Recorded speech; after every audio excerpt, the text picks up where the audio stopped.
Meclis kuruldu, içki süzüldü vesaire. Her mövzu üzre etmək üçün hər müzakirə. Çoxdan görüşməyənlər əsasən görüşdülər. Əfsus o anda çevrəyə çevrildi dairə. İlk 3 qədəhdə söhbət açıldı zəmanədən.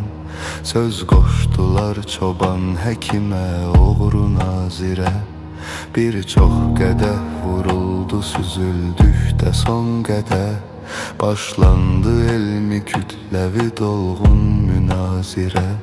Sərxoş beyinlə bir-birin etdikcə çək çevir. Dərhal ağılda oldu beyindən müsadirə. Rahibləri, keşişləri hərdən söyürdülər.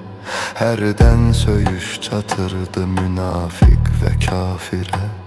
Bir kəs çağırdı hamını diqqətli olmağa. Şair baxışlı olsa da bənzərdi tacirə.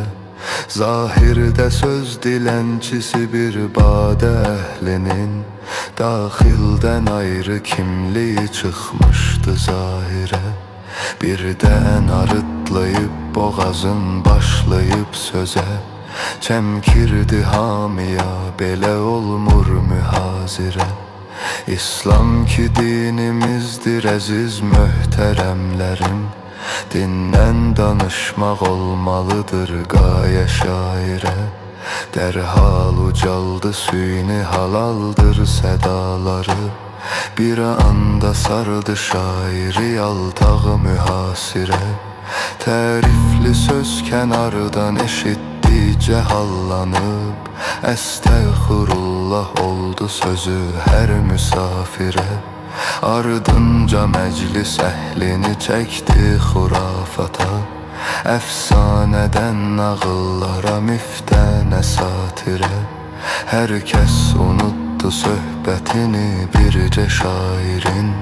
Beynində bir dumanlı şəkil qaldı xatirə.